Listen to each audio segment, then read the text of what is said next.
أعوذ بالله من الشيطان الرجيم. بسم الله الرحمن الرحيم.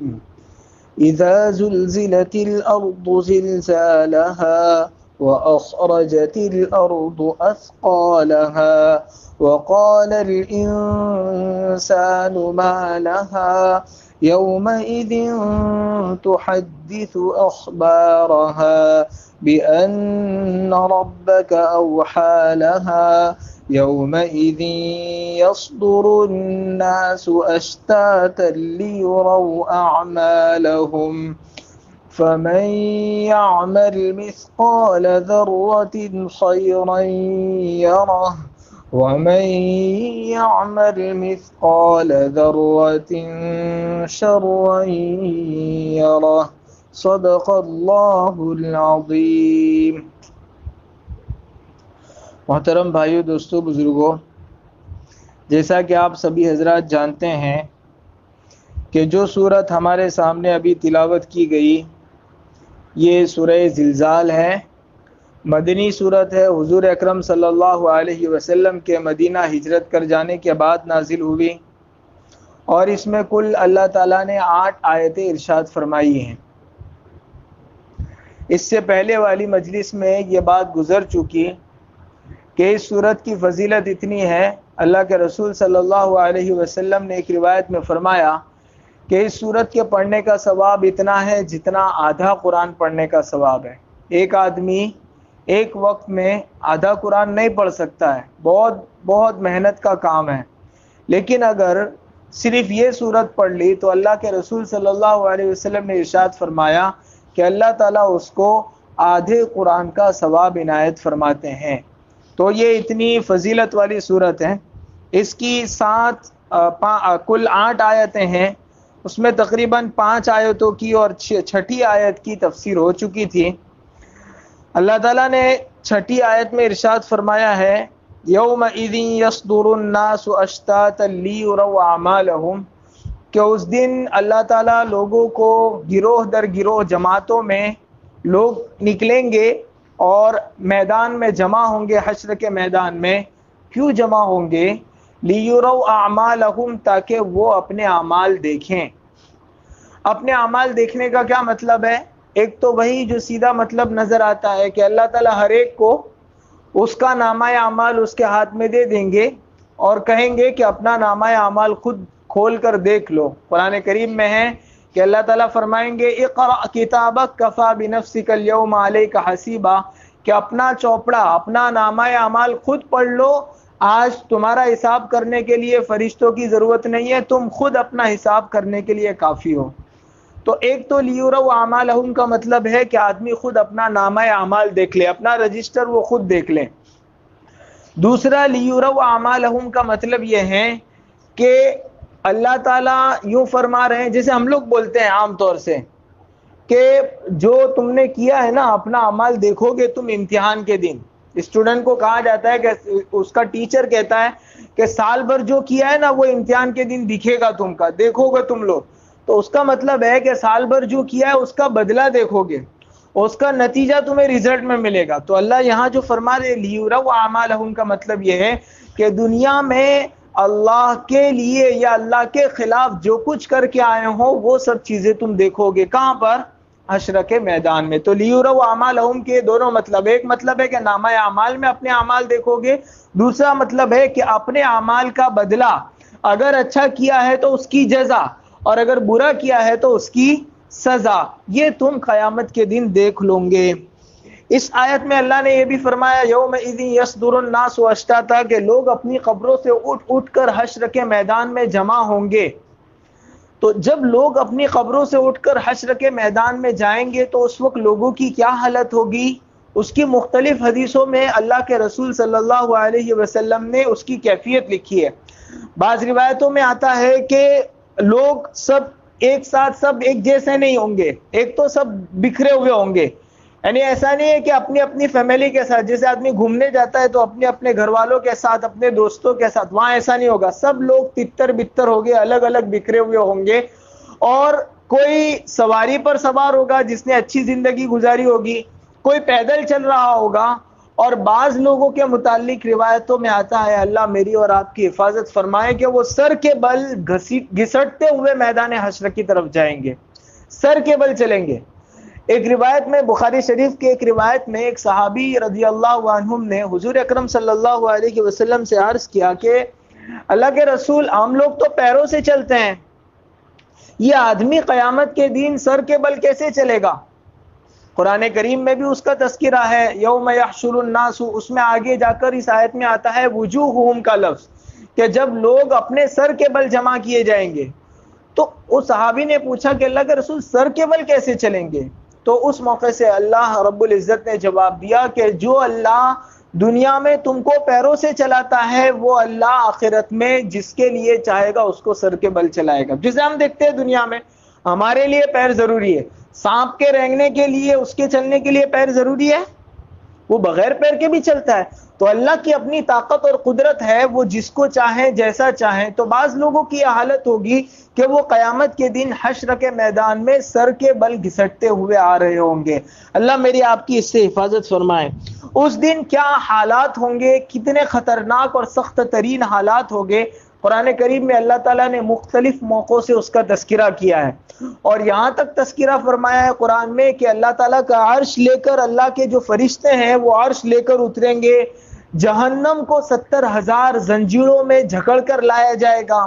ہم فضائل میں پڑھتے ہیں کہ ایک جہنم میں سے گردن نکلے گی، جس کو حکم ہوگا کہ بے نمازی کو لے جاؤں، اور تو اس دن کے حالات اتنے ہیبتناک اور اتنے خطرناک ہوگے کہ قرآن کریم نے اس کا نقشہ کھینچتے ہوئے کہا کہ اس دن تشخص فیہ الابصار، آنکھیں پھٹی کی پھٹی رہ جائیں گی۔ یعنی کبھی ایسا ہوتا ہے نا کہ آدمی ایک دم ہیک ہو جاتا ہے، اس کو ایسا جھٹکا لگتا ہے، کوئی خطرناک منظر دکھا کہ 2 منٹ تک اس کی زبان سے کچھ نکلتا نہیں ہے۔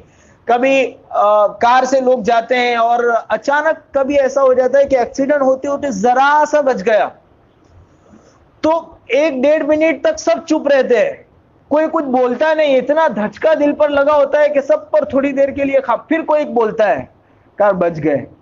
تو جیسے یہ دنیا میں جھٹکے لگتے ہیں نا، یا کوئی ایسا منظر دیکھا کہ آدمی بس دیکھتے ہی رہ جاتا ہے اس کو، تو اس کو اللہ تعالیٰ نے فرمایا کہ قیامت کے دن ایسا منظر ہوگا، اتنا خطرناک اور ہیبتناک منظر ہوگا کہ آدمی کی آنکھیں پلٹیں گی نہیں، وہ دیکھ کر اپنی آنکھیں بند نہیں کرے گا، آنکھیں پھٹی کی پھٹی رہ جائے گی۔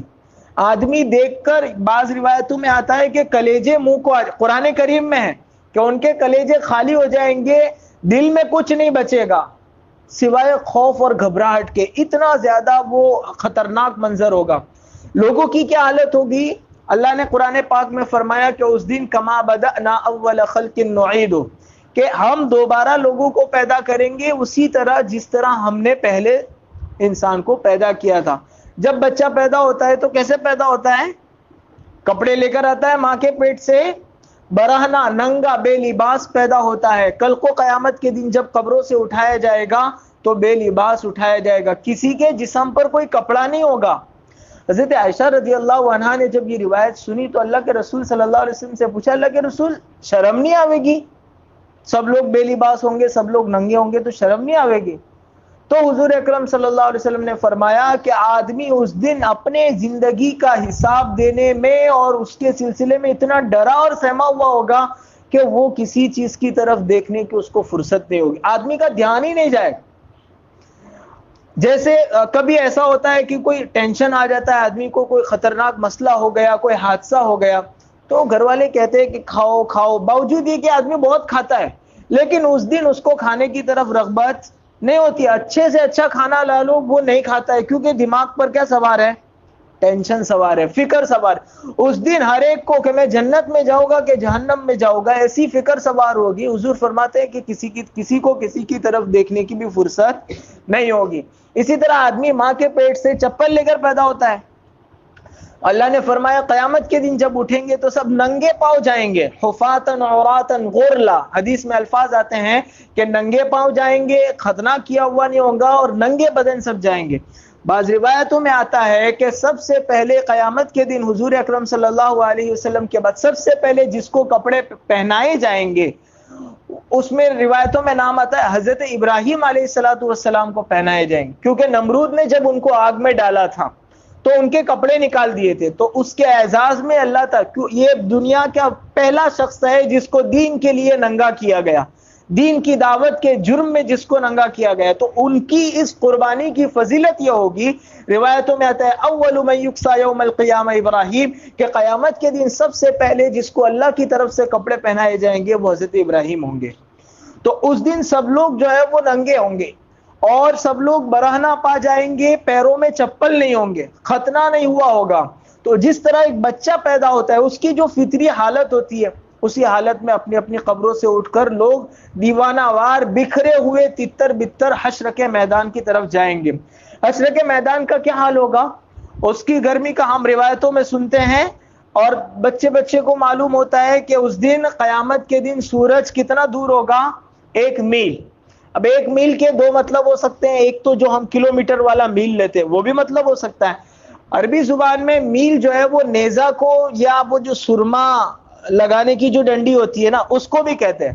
تو وہ بہت قریب ہو گیا, یعنی 1 ہاتھ کے قریب ہو گیا, اسی لیے وہ کہتے ہیں کہ ایک بالش کا لفظ روایت میں نہیں آتا ہے. روایت میں یہ ہے کہ 1 میل کے قریب ہوگا. اب میل کا چاہے کلومیٹر لے لیں چاہے نیزے والا لے لیں. ابھی جو سائنسداں کہتے ہیں وہ یہ ہے کہ سورج ہم سے تقریباً 9 کروڑ 35 لاکھ میل دور ہے ہم سے. ہمارے زمین کے خطے سے سورج 9 کروڑ 35 لاکھ میل دور ہے. تو آدمی اتنی گرمی سے اتنا پریشان ہو جاتا ہے کہ اس سے رہا نہیں جاتا. اس دن جبکہ سورج صرف 1 میل آدمی کے سر پر ہوگا, کیا حال ہوگا. اسی لیے روایتوں میں آتا ہے کہ لوگ اپنے پسینوں میں اپنے اپنے گناہوں کے بقدر ڈوبے ہوں گے. بعض روایتوں میں آتا ہے کہ کوئی ٹخنے تک ڈوبا ہوا ہوگا, کوئی گھٹنوں تک ڈوبا ہوا ہوگا اپنے پسینے میں جس نے جیسے اعمال کیے ہیں, کوئی کمر تک ڈوبا ہوا ہوگا, کوئی سینے تک, اور بعض لوگ ایسے ہوں گے کہ ان کا پسینہ وہ منہ تک وہ ڈوبے ہوں گے, ان کا پسینہ ان کے منہ میں جا رہا ہوگا. اور بعض روایتوں میں کہ ان کا 70% پسینہ ان کا جسم کھینچے گا, اس کے بعد بھی وہ جو ہے وہ منہ تک اپنے ہی پسینے میں ڈوبے ہوئے ہوں گے. اتنی خطرناک حالت ہوگی, اور اس حالت میں سب کو اللہ کے سامنے پیش ہونا ہے. یہ جو اللہ تعالیٰ قرآن پاک میں بار بار قیامت کا تذکرہ فرماتے ہیں, وہ اسی لیے فرماتے ہیں کہ آدمی اپنی اس زندگی کو گزارتے وقت یہ سوچے کہ ایک دن مجھے اپنے اعمال خود اللہ کے یہاں دیکھنے ہیں, اور اس دن میرا یہ حال ہونا ہے.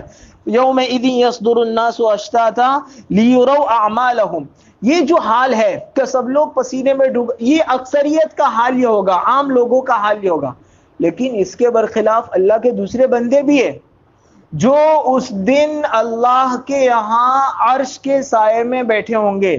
اس دن حشر کے میدان میں اللہ کا عرش بھی لایا جائے گا. بعض روایتوں میں آتا ہے اللہ کے رسول صلی اللہ علیہ وسلم نے فرمایا کہ 7 قسم کے لوگ وہ ہیں جن کو اللہ تعالیٰ اس دن اپنا سایہ عطا فرمائیں گے جس دن کوئی سایہ نہیں ہوگا.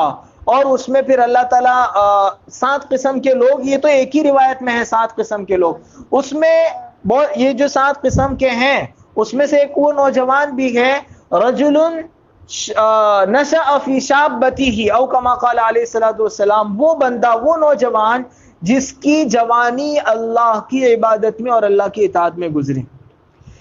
تو اگر اس دن کی دھوپ سے, اس دن کی گرمی سے, اس دن کی سختی سے بچنا ہے اور قیامت کے دن عرش کا سایہ پانا ہے, تو پھر اپنے آپ کو, اپنی جوانی کو اللہ کی عبادت میں اور اللہ کی اطاعت میں جھونکنا پڑے گا.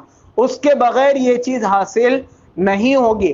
اور بعض روایتوں میں آتا ہے کہ وہ بندہ جس کا دل مسجد میں اٹکا رہتا ہے, یعنی جیسے ظہر کی نماز پڑھ کر گیا تو ابھی اس کے دل مارکیٹ میں ہے, بزنس میں ہے, کھیت میں ہے, کہیں بھی ہے, اس کا دل اٹکا رہتا ہے کہ میری نماز نہ جائے, مجھے مسجد میں پہنچنا ہے, مجھے مسجد میں پہنچنا ہے. عصر کی نماز پڑھی, عصر کی نماز پڑھ کر باہر نکلا تو پھر اس کا دل بے چین, جیسے مچھلی کو پانی سے نکالو نا تو جیسے وہ بے چین رہتی ہے کہ کب میں پانی میں جاؤں. تو روایتوں میں آتا ہے کہ ایسا بندہ جس کا دل ہمیشہ مسجد میں اٹکا رہتا ہے, وہ مسجد میں نہیں رہتا, اس کا دل اٹکا, یعنی ہمیشہ مسجد کا خیال اس پر چھایا رہتا ہے اور اذان ہوتے ہی وہ مسجد کی طرف لپکتا ہے, ایسا آدمی بھی اس دن اللہ تعالیٰ کے یہاں عرش عظیم کے سائے میں ہوں گا. اسی طرح روایتوں میں آتا ہے کہ وہ 2 بندے بھی اللہ کے عرش کے سائے میں ہوں گے جو دو بندے اللہ کے لیے دنیا میں ملتے تھے اور اللہ کے لیے علیحدہ ہوتے تھے. ہم گشت میں جاتے ہیں عام طور سے یہ روایت سناتے ہیں کہ اللہ کی محبت کے لیے اللہ کے لیے ہم ملے ہیں, ہماری کوئی غرض, جیسے آپ یہاں بیٹھے ہیں تو نہ میری کوئی غرض ہے نہ آپ کی کوئی غرض ہے, نہ ہمیں تم سے پیسے لینے نہ تمہیں ہم سے پیسے لینے ہیں, کوئی غرض نہیں سوائے اس کی کہ کلام اللہ کی محبت میں ہم یہاں جمع ہوئے, اللہ کے کلام کو سننے اور اس کی محبت میں جمع ہوئے. اللہ فرماتے ہیں کہ جو دو بندے صرف میرے لیے آپس میں ملیں گے اور جدا ہوں گے, ان کو بھی اللہ تعالیٰ قیامت کے دن اپنے عرش کا سایہ نصیب فرمائیں گے. اسی طرح اللہ تعالیٰ اس بندے کو بھی اپنے عرش کا سایہ نصیب فرمائیں گے جو کبھی تنہائی میں 2 رکعت پڑھ کر اللہ کے یہاں بیٹھے اور اس کی آنکھوں سے اللہ کے خوف سے اور اللہ کے محبت میں آنسو بہیں.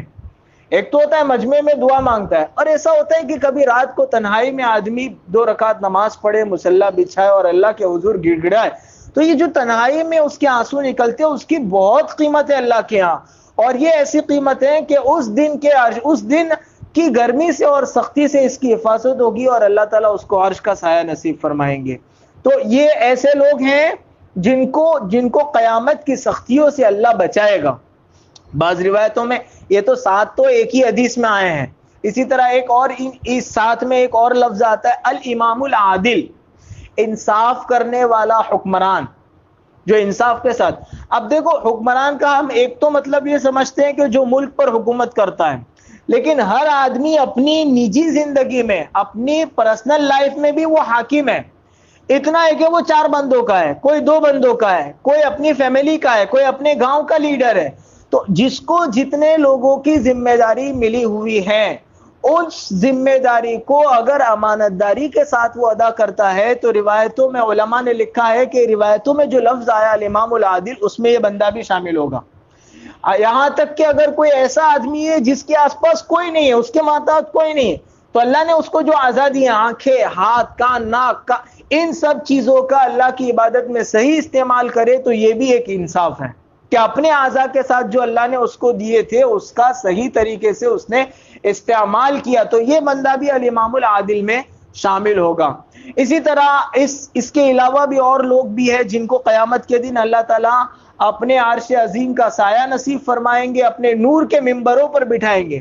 بعض روایتوں میں آتا ہے کہ اللہ تعالیٰ قیامت کے دن فرمائیں گے کہ مساجد کے ائمہ کہاں ہیں, اور ان کو بلائیں گے, ان کو نور کے منبروں پر بٹھایا جائے گا. اور پھر آگے اللہ تعالیٰ فرمائیں گے این المؤذنون, مسجدوں میں اذان دینے والے کہاں ہیں, اللہ تعالیٰ ان کو بلائیں گے اور ان کو منبروں کے نور کے منبر پر بٹھائیں گے کہ آج مجھے تمہارا حساب نہیں لینا ہے, آج میں حساب لوں گا ان چودھریوں کا, ان تاجروں کا, ان لیڈروں کا, ان لوگوں کا حساب لوں گا, تمہارا حساب کتاب نہیں لینا ہے. تو ان کو قیامت کے دن کی جو سختیاں ہیں جو عام مخلوق سب جھیلے گی وہ ان کو نہیں جھیلنا پڑے گا.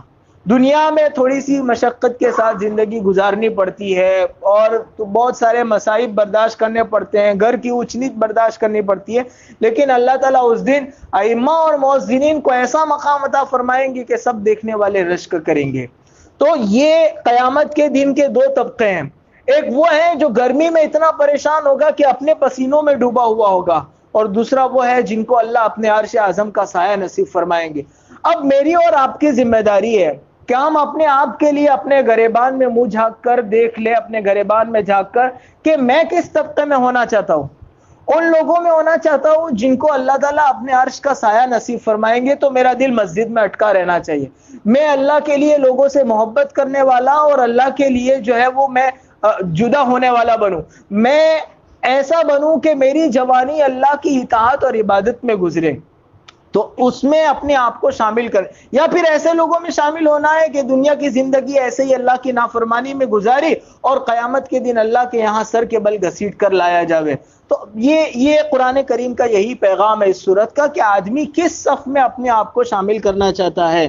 آگے اللہ نے فرمایا فَمَن يَعْمَلْ مِثْقَالَ ذَرَّةٍ خَيْرًا يَرَهُ, کہ جس کسی نے ایک ذرے کے برابر بھی نیکی کی ہوگی وہ اس دن اس کو دیکھے گا. کتنی؟ ایک ذرے کے برابر. ذرہ کس کو کہتے ہیں؟ ایک تو ہم کہتے ہیں دانے کو. عربی زبان میں حقیقت میں ذرہ کہا جاتا ہے, وہ کبھی کھڑکی سے دھوپ آتی ہے تو اس میں چھوٹی چھوٹی کچھ ذرات اڑتے رہتے ہیں, جب دھوپ آتی ہے تو اس میں اس کو کہتے ہیں ذرہ. یعنی اتنا سا بھی اگر عمل کیا ہے بھلائی کا تو اللہ کے یہاں اس کا بدلہ ملے گا. بس ایک شرط ہے کہ بھلائی کر کے کسی کے سامنے جتانی نہیں ہے. کسی غریب کی مدد کر دی آپ نے جتا دی. اللہ تعالیٰ قرآن میں فرماتے ہیں لا تبطلوا صدقاتکم بالمن والاذى کہ جتلا کر اپنے صدقے ضائع مت کرو. کسی کی مدد کر دی تو ایسا چپکے سے مدد کرے کہ اس کے بائیں. ابھی جو وہ میں روایت سنا رہا تھا کہ 7 قسم کے لوگوں کو اللہ کے یہاں عرش کا سایہ ملے گا, اس میں ایک یہ بندہ بھی ہے جو اس طرح صدقہ کرتا ہے کہ خود اس کے بائیں ہاتھ کو بھی پتہ نہیں چلتا. حالانکہ ایسا نہیں ہو سکتا, آپ جب صدقہ کریں گے آپ کا بائیں ہاتھ تو آپ کے ہاتھ میں آپ کے ساتھ ہے, لیکن اس عمل کو چھپانے کی اتنی ترغیب کہ آپ ایسا چھپ کر کرو کہ کسی کو پتہ نہ چلے. اور جس کے ساتھ احسان کر لیا پلٹ کر دوبارہ اس سے کوئی دنیاوی فائدہ تو چلو نہیں, لیکن آدمی دل میں تو یہ چاہتا ہے کہ میں نے اس کی مدد کی, کم از کم وہ میرے سامنے سر جھکائے, میرا احسان مانے, کم از کم بولے وہ مجھ کو کہ تم نے میری بہت کڑے وقت میں مدد کی تھی, تمہارا بہت. اس کی ذمہ داری ہے جس کی مدد کی کہ وہ شکریہ ادا کرے, لیکن جس نے مدد کی ہے وہ یہ نہ چاہے. اللہ نے قرآن میں اپنے مخصوص بندوں کے اوصاف ذکر کرتے ہوئے فرمایا انما نطعمکم لوجہ اللہ لا نرید منکم جزاء ولا شکورا, کہ ہم اللہ کے لیے کھلاتے ہیں, ہم تم سے جزاک اللہ بھی نہیں چاہتے. مت بولو تم, ہم اپنا یہ عمل کیش کروانا نہیں چاہتے ہیں, یہ چیک ابھی ادھار رکھتے ہیں, اللہ کے یہاں ہم کو اس کا بدلہ ملے گا. تو جو بھی نیکی کی ہوگی اللہ کے یہاں ایک ذرے کے برابر بھی اگر نیکی کی ہوگی تو وہ اللہ کے یہاں پائے گا. ایک قرآن میں ایک دوسری آیت ہے وَنَضَعُ الْمَوَازِينَ الْقِسْطَ لِيَوْمِ الْقِيَامَةِ فَلَا تُظْلَمُ نَفْسٌ شَيْئًا وَإِنْ كَانَ مِثْقَالَ حَبَّةٍ مِّنْ خَرْدَلٍ أَتَيْنَا بِهَا, کہ اگر کسی نے رائی کے دانے کے برابر بھی کوئی کام کیا ہوگا اچھا یا برا, اللہ فرماتے ہیں کہ ہم اس دن اس کو وہ دکھائیں گے کہ تو نے یہ کیا تھا. ایک روایت میں آتا ہے کہ قیامت کے دن ایک آدمی کو اللہ کے یہاں پیش کیا جائے گا, جب نامہ اعمال کے لیے ترازو رکھا جائے گا, اور اس کے گناہ اتنے ہوں گے کہ 7 آسمان اور زمین کے درمیان کا جتنا حصہ ہے, یعنی بڑے بڑے اس کے آسمانوں جیسے بڑے بڑے دفتر گناہوں سے بھرے ہوں گے, اور وہ اس کے پلڑے میں رکھے جائیں گے. وہ بندہ جب دیکھے گا کہ میرے اتنے سارے گناہ اور ادھر نیکی کے کھانے میں کچھ بھی نہیں, تو وہ اپنے دل میں تصور کرے گا کہ میں تو گیا, میں آج ہلاک ہو جاؤں گا, میرے لیے آج کوئی راہ نجات نہیں ہے. اللہ تعالیٰ فرمائیں گے کہ ہمارے پاس تمہاری ایک نیکی ہے, اور ہم نے آج فیصلہ کیا ہے کہ آج کسی پر یہاں ظلم نہیں ہوگا. فَلَا تُظْلَمُ نَفْسٌ شَيْئًا, ذرہ برابر بھی کسی پر کوئی ظلم نہیں ہوگا. بندہ دل میں سوچے گا کہ ایک نیکی اور اتنے سارے دفتر, کیا ہوگا اس ایک نیکی سے. پھر اللہ کی طرف سے ایک پرچی اوپر سے اٹھا کر رکھی جائے گی. جیسے ہی وہ پرچی نیکی والے پلڑے میں پڑے گی, اس کے 7 دفتر روایتوں میں آتا ہے کہ اتنا وہ وزن ہوگا کہ وہ اڑیں گے. جیسے آپ کوئی وزنی چیز ادھر ڈالو تو وہ اوپر اچھلتا ہے, اچھل کے وہ سب بکھر جائیں گے. اور اس پرچی میں کیا ہوگا, کلمہ طیبہ لا الہ الا اللہ محمد الرسول اللہ لکھا ہوگا کہ تم نے اپنی زندگی میں کلمہ پڑھا تھا, اس کی یہ نیکی تمہاری یہ نیکی ہمارے پاس محفوظ تھی, اور اس نیکی کی بدولت آج ہم تمہیں. اسی لیے علماء فرماتے ہیں کہ جس کے دل میں رائے کے دانے کے برابر بھی ایمان ہوگا, وہ کبھی نہ کبھی اپنے اعمال کی سزا بھگت کر ہی صحیح, کبھی نہ کبھی وہ جنت میں ضرور جائے گا. اللہ کے یہاں کوئی نیکی ضائع نہیں ہوگی. جس نے ذرے کے برابر بھی نیک کام کیا ہوگا تو وہ اس کو پالے گا. بعض روایتوں میں ایک عجیب قصہ آتا ہے کہ قیامت کے دن ایک آدمی ایسا ہوگا جس کی نیکی اور گناہ برابر سرابر ہوں گے. ایک نیکی کی اس کو ضرورت پڑے گی بس, اور وہ نیکی اس کے پاس نہیں ہے. اس کو اللہ تعالیٰ فرمائیں گے کہ جا ڈھونڈ کے لا کہیں سے. وہ اپنی ماں کے پاس جائے گا, اپنے باپ کے پاس جائے گا, اپنے دوستوں کے, ان جگری دوستوں کے پاس جو اپنی جن کی دوستی کے لیے اس نے اپنے ماں باپ کے حقوق ادا نہیں کیے تھے, اپنی بیوی کو ٹائم نہیں دیتا تھا اپنے دوستوں کے لیے, ان دوستوں کے پاس بھی جائے گا.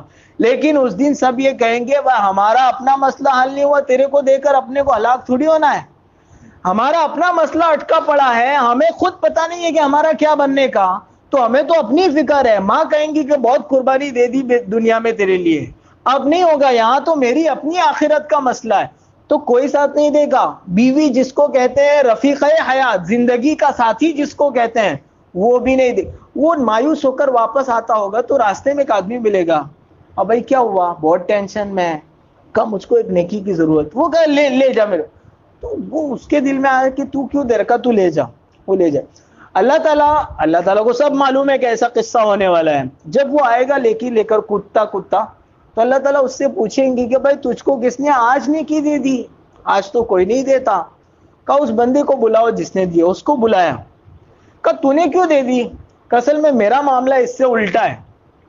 میرے پاس صرف ایک ہی نیکی تھی اور کوئی نیکی نہیں. میرا پورا دفتر گناہوں سے بھرا ہوا ہے. میں نے سوچا کہ ایک نیکی سے میرا تو بھلا ہونے والا نہیں ہے, کم از کم اس کا بھلا ہو جائے. اللہ فرمائیں گے جاؤ تم دونوں جنت میں جاؤ. آج مجھ سے بڑھ کر کوئی رحم دل نہیں ہو سکتا ہے, آج میرے سے بڑھ کر کوئی معاف کرنے والا نہیں ہو. تو اللہ تعالیٰ دونوں کو جنت میں بھیج دیں گے. میں یہ قصہ بیان کر کے یہ بتانا چاہتا ہوں, ایک ایک نیکی کی اس دن قیمت ہوگی. آج بیٹھ کر ایک بار سبحان اللہ پڑھا, نہیں معلوم ہے کہ کیا قیمت ہے اس کی, لیکن قیامت کے دن جب یہ آنکھیں بند ہو جائیں گی اور قیامت کے دن کھلے گی تب پتہ چلے گا کہ ایک سبحان اللہ کتنا قیمتی تھا. آج نارمل ہے 3 دن وقت لگانا. لوگ سمجھتے کہ کیا ہو گیا 3 دن, حالانکہ اس 3 دن میں آدمی اتنے نیک اعمال کر لیتے. جیسے ہم 3 دن جماعت میں جا کر کیا کرتے ہیں؟ تلاوت کرتے ہیں, صبح شام کے اذکار پڑھتے ہیں. اگر گھر پہ ہوتے ہیں تو اپنے دل پر ہاتھ رکھ کر سوچ لو کہ قرآن کب اٹھاتے ہیں. مہینہ 2 مہینہ اور بعض لوگوں پر رمضان گزر جاتا ہے, قرآن اٹھانے کی توفیق نہیں ہوتی. تو مہینے میں اگر 3 دن لگا دیتے تو اس کی برکت سے یہ نیکیاں تو ہمارے ذخیرہ اعمال میں جمع ہو جاتی ہے, ہمارے نامہ اعمال میں جمع ہو جاتی ہے. اور کل کو قیامت کے دن ایک ایک نیکی کے بدلے میں اللہ کے یہاں اتنا کچھ ملے گا کہ آدمی اس کا تصور نہیں کر سکتے. اسی لیے روایت میں اللہ کے رسول نے فرمایا عورتوں کے مجمع سے مخاطب کر کے لا تحقرن من المعروف شیئا, کہ عورتیں نیک, مردوں کو بھی یہی حکم ہے کہ کسی نیکی کو چھوٹا سمجھ کر چھوڑ مت دو. آپ راستے سے جا رہے ہیں, آپ نے دیکھا کہ وہ کیلے کا چھلکا پڑا ہوا ہے یا کوئی پتھر پڑا ہوا ہے یا کوئی کانٹا ہے, تو کبھی کبھی آدمی کے دل میں آتا ہے کہ اٹھا لوں اور ہٹا دوں. کہا کہ جانے دے, کون کرتا ہے, یوں کر کے آدمی گزر جاتا ہے. تو نہیں گزرے. جب کسی نیکی کا داعیہ دل میں کبھی آتا ہے دل میں کہ یہ فقیر جو ہے وہ اس کو دوں, پھر شیطان کچھ کہتا ہے تو آدمی کا جانے دے, نہیں دینا ہے. تو یہ جو نیکی کا داعیہ آیا نا تو اس وقت کر لیا جائے. کبھی دل میں آتا ہے کہ جماعت میں جاؤ, لیکن جب جماعت والے دروازے پر گھر پہ آئے تو آدمی کو شیطان جھوٹ بلواتے کہ بول دے بیمار ہو, اور ایسی بیماری بتا کہ وہ پکڑ نہ سکے. سر درد کا کوئی وہ تھرمامیٹر نہیں ہے, پیٹ میں دکھتا ہے, ایسا کچھ بتا کہ وہ کچھ کہہ نہ سکے.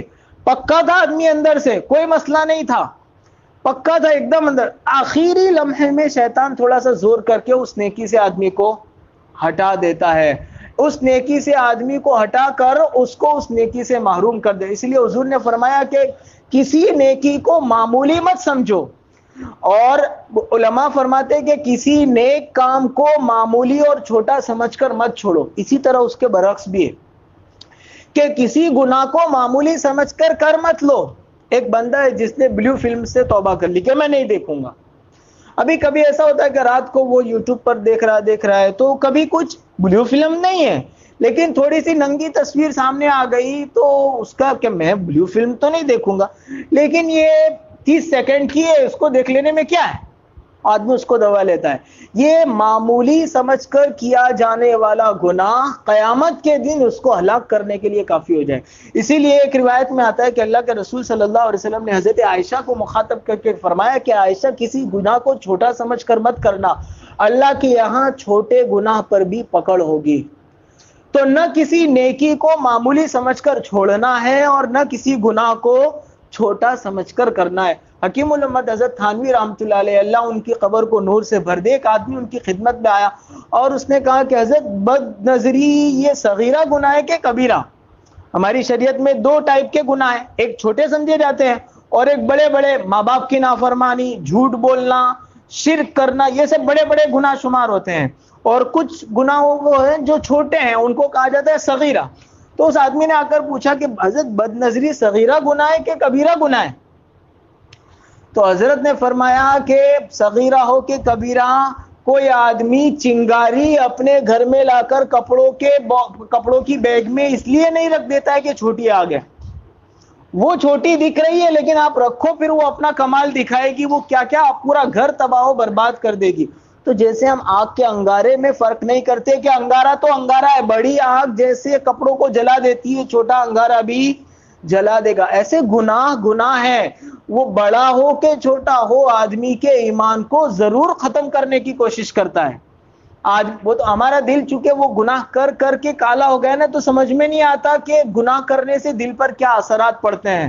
تو گناہ آدمی کی زندگی کو برباد کر دیتا ہے، چاہے وہ چھوٹا سا گناہ کیوں نہ ہو.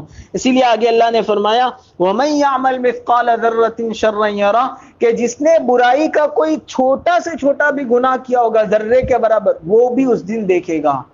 اب جو کیا ہے اس کا کیا؟ تو اس کے لیے اللہ کے رسول صلی اللہ علیہ وسلم نے اور شریعت نے ہمیں راستہ سکھایا ہے توبہ کا. کائے کا راستہ؟ آدمی ندامت کے ساتھ، شرمندگی کے ساتھ اللہ کے حضور دو بول بول دے کہ مجھ سے غلطی ہو گئی، آئندہ میں نہیں کروں گا، اور پچھلے پر اس کو ندامت ہو، شرمندگی ہو، اللہ تعالیٰ سارے گناہ معاف کر دیں گے. اس سے پہلے والی مجلس میں نے آپ کی خدمت میں عرض کیا تھا کہ اللہ نے 4 گواہ رکھے ہیں ہمارے گناہوں پر. ایک ہمارے اعضاء، دوسرا زمین، اور تیسرا نامہ اعمال، اور چوتھا فرشتے. یہ 4 گواہ ہیں اللہ تعالیٰ نے رکھے ہیں. یہ چاروں گواہ ہر چیز کو دیکھتے ہیں. زمین قیامت کے دن گواہی دے گی جو اس صورت میں ہے بِأَنَّ رَبَّكَ أَوْحَىٰ لَهَا. اعضاء گواہی دیں گے جو سورہ یاسین میں ہے کہ اللہ تعالیٰ فرماتے کہ الْيَوْمَ نَخْتِمُ عَلَىٰ أَفْوَاهِهِمْ، آج ہم جو ہے وہ ان کے منہ پر مہر لگا دیں گے اور ان کے ہاتھ اور پاؤں بولیں گے. فرشتے گواہی دیں گے، اور جو ہمارا نامہ اعمال ہے وہ ہمارا. 4 گواہ ہیں آدمی کے خلاف، اور ایسے 4 گواہ کہ آدمی ان سے کہیں بھاگ کر جا نہیں سکتا ہے. آدمی جہاں بھی جائے گا زمین ساتھ میں ہوگی، اس کے اعضاء ساتھ میں ہوں گے، فرشتے ساتھ میں ہوں گے، اس کا نامہ اعمال ساتھ میں ہوگا. روایت میں آتا ہے کہ جب بندہ کسی گناہ کے کرنے کے بعد اس پر توبہ کرتا ہے، اللہ تعالیٰ اس کے اعمال نامے سے وہ گناہ مٹا دیتے ہیں، اس کے اعضاء سے اللہ تعالیٰ بھلوا دیتے ہیں، زمین کے اس خطے سے جس پر کھڑے رہ کر اس نے گناہ کیا تھا اس سے بھی بھلوا دیتے ہیں. یہاں تک کہ جو فرشتے ہیں منکر، یہ کرامن کاتبین جس کو کہتے ہیں، اعمال نامہ لکھنے والے، اور حفظہ فرشتے جو ہیں، ان سے بھی اللہ تعالیٰ گناہ کو بھلوا دیتے ہیں. دنیا میں کوئی یہ سرکاریں معاف کرتی ہے نا، تو بھی فائل تو پڑی رہتی ہے کہ یہ معافی کیا ہوا مجرم ہے، معافی دیا ہوا. اللہ جب معاف فرماتے ہیں تو سارے گواہوں سے ختم کر دیتے ہیں.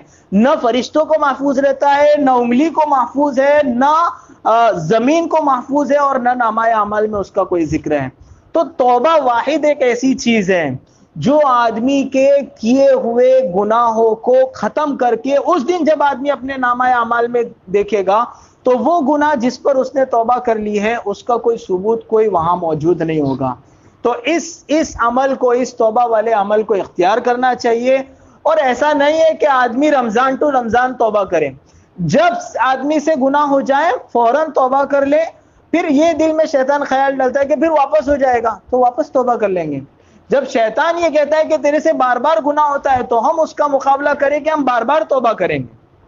اور توبہ صرف توبہ اللہ کر دینے کا یا ہاتھ گال پر مار دینے کا نام نہیں ہے. توبہ کس کا نام ہے؟ جو ہوا اس پر شرمندگی ہو اور آئندہ اس کے نہ کرنے کا پکا ارادہ ہو، اس کا نام توبہ ہے. اس کے لیے آپ کو مصلی بچھا کر 2 رکعت پڑھ کر دعا اگر مانگ لے تو بہت اچھا، لیکن اس کی ضرورت نہیں ہے. اگر جیسے آدمی نے ارادہ کیا کہ گالی نہیں بولوں گا، اور باہر دوست کے سامنے یا کسی کے سامنے ٹریفک میں مسئلہ ہوا، غصہ قابو میں لینا زبان سے نکل گیا، تو پھر ارادہ نہ کرے کہ میں انتظار نہ کرے کہ 2 رکعت پڑھوں گا اور پھر اسی وقت توبہ کر لے. پھر بعد میں اللہ توفیق دے تو 2 رکعت بھی پڑھ لے، لیکن توبہ کو ٹالے نہیں. پتہ نہیں ہے اگر اسی کار میں آگے جا کر ایکسیڈنٹ ہو گیا یا موت لکھی ہوئی اللہ نے ایسے ہی مر گیا ڈرائیونگ سیٹ پر بیٹھا ہوا، تو یہ توبہ ادھار رہ جائے گی. تو توبہ کو آئندہ پر نہ ٹالے. اگر کبھی کسی مجلس میں کسی کے بیان میں بیٹھے اور دل میں ہے کہ میں ارادہ کرتا ہوں توبہ کرتا ہوں، تو پھر اس کو مجلس کے بعد پر نہیں، وہی اسی جگہ بیٹھے بیٹھے آدمی اپنے دل میں ارادہ کر لے کہ میں جو گناہ مجھ سے ہوئے ہیں میں اس پر اللہ سے معافی کا طالب ہوں، پچھلے پر شرمندہ ہوں، اور آئندہ کے لیے پکا ارادہ کرتا ہوں کہ کوئی گناہ نہیں کروں گا. یہ ہماری اس سورت کی تفسیر مکمل ہوئی ہے. آج کا درس ایک آخری حضور اکرم صلی اللہ علیہ وسلم کا ایک عمل ہے، وہ بتا کر میں اپنی بات ختم کرتا ہوں. اللہ کے رسول صلی اللہ علیہ وسلم وتر کے بعد 2 رکعت بیٹھ کر پڑھا کرتے تھے، اور عام طور سے رمضان کے موقع سے لوگ بہت پڑھتے ہیں. تو اس میں پہلی رکعت میں سورہ زلزال پڑھتے تھے، اور دوسری رکعت میں سورہ کافرون پڑھتے تھے۔ ابھی رمضان کا موقع آئے گا، عام طور سے لوگ مسجدوں میں پڑھتے ہیں، تو اللہ کے رسول کی یہ سنت، آپ کا یہ معمول ہمارے ذہن میں رہے کہ پہلی رکعت میں حضور سورہ زلزال پڑھتے تھے اور دوسری میں کافرون۔ یہ رمضان تک موقف نہیں ہے کہ رمضان آئے گا تب عمل شروع کرے، ابھی سے بھی اگر کوئی سورہ وتر کے بعد 2 رکعت پڑھنے کا معمول ہے تو اس میں ان صورتوں کے پڑھنے کی عادت ڈالنی چاہیے۔ ایک پہلی رکعت میں سورہ زلزال اذا زلزلت اور دوسرے میں سورہ کافرون۔ اللہ تعالی ہم سب کو کہنے سننے سے زیادہ عمل کرنے کی توفیق عطا فرمائے۔ سبحانك اللهم وبحمدك وتبارك اسمك وتعالى جدك ولا إله غيرك اللهم صل على محمد وعلى آل محمد كما صليت على إبراهيم وعلى آل إبراهيم إنك حميد مجيد اللهم بارك على محمد وعلى آل محمد كما باركت على إبراهيم وعلى آل إبراهيم إنك حميد مجيد ربنا ظلمنا أنفسنا وإن لم تغفر لنا وترحمنا لنكونن من الخاسرين ربنا آتنا في الدنيا حسنة وفي الآخرة حسنة وقنا عذاب النار۔ اے اللہ ہم سب کے گناہوں کو معاف فرما، اے اللہ ہماری خطاؤں سے درگزر فرما، اے اللہ ہماری سیئات کو حسنات سے مبدل فرما۔ اے اللہ بے شک ہم گنہگار ہیں، اے اللہ خطا کار اور سیاہکار ہیں، اے اللہ تیری رحمت کے طلب کرنے کے لیے ہاتھ اٹھائے ہیں، اے اللہ اپنی رحمت ہمارے ساتھ شامل حال فرما کر ہم سب کے گناہوں کو معاف فرما۔ اے اللہ ایسا نہ ہو کہ زندگی اس حال میں گزر جائے کہ تیرے خلاف کیے ہوئے کام ہمارے باقی رہے۔ اللہ سارے گناہوں کو توبہ کے ذریعے اللہ تیرے یہاں سے معاف کروانے کی ہمیں تو توفیق عطا فرما۔ اللہ ہمارے سارے گناہوں کو معاف فرما، آئندہ تیرے احکام پر چلنا اور جمنا آسان فرما۔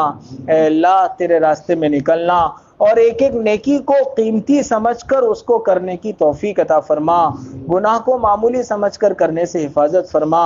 اے اللہ عافیت کے ساتھ گناہوں کی نفرت ہمارے دلوں میں ڈال دے، اے اللہ عافیت کے ساتھ نیکی کی محبت ہمارے دل میں ڈال دے، اے اللہ نیکوں کے پاس اٹھنے اور بیٹھنے کی توفیق عطا فرما۔ اے اللہ اپنے سے ناراض بندوں کے ساتھ اٹھنے اور بیٹھنے اور ان کی صحبت اختیار کرنے سے ہماری حفاظت فرما، قیامت کے دن کی ہولناکیوں سے ہماری حفاظت فرما، اس دن اپنے عرش عظیم کا سایہ نصیب فرما، اس دنیا میں ایسے کام اور ایسے اعمال کرنے کی توفیق عطا فرما کہ اس دن تیرے عرش عظیم کا سایہ ہمیں نصیب ہو، نبی اکرم صلی اللہ علیہ وسلم کے مبارک ہاتھ سے جام کوثر پینا نصیب فرما، ہماری آخرت کے جملہ امور کو آسان فرما۔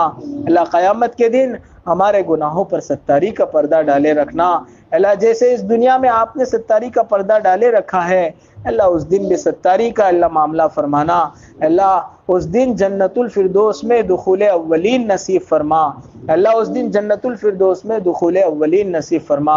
اے اللہ یہاں موجود تیرے تمام بندوں کی جائز اور نیک مرادیں پوری فرما، جو مقروض ہیں ان کے قرضوں کی ادائیگی کی غیب سے شکلیں اور صورتیں پیدا فرما، جو بیمار ہیں انہیں شفائے کاملہ عاجلہ مستمرہ عطا فرما۔ اے اللہ جو جس مصیبت کا شکار ہے اسے اس مصیبت سے نجات عطا فرما۔ اے اللہ ہم سب پر اپنی رحمت اور عافیت کی نظر فرما، اللہ ہمارے یہاں بیٹھنے کو قبول فرما، یہاں آئی ہوئی باتوں پر عمل کرنے کی توفیق عطا فرما۔ اے اللہ اس مجلس کو ہمارے لیے ذخیرہ آخرت بنا، اے اللہ ہمارے خلاف پکڑ کا اور حجت کا ذریعہ نہ بنا۔ اے اللہ نبی اکرم صلی اللہ علیہ وسلم نے خیر کی لائن سے جتنی دعائیں مانگی اور بتلائی ہمیں اور پوری امت کو عطا فرما، جن شرور سے پناہ چاہیے ان سے ہماری اور پوری امت کی حفاظت فرما، محض اپنے فضل اور کرم سے اور نبی پاک صلی اللہ علیہ وسلم کے صدقہ طفیل ہماری دعاؤں کو قبول فرما۔ ربنا تقبل منا انك انت السميع العليم وتب علينا انك انت التواب الرحيم وصلى الله تعالى على خير خلقه سيدنا مولانا محمد وآله وصحبه اجمعين برحمتك يا ارحم الراحمين۔ ایک چھوٹا سا پودا تو جامعہ جو اخلاص سے اب تناور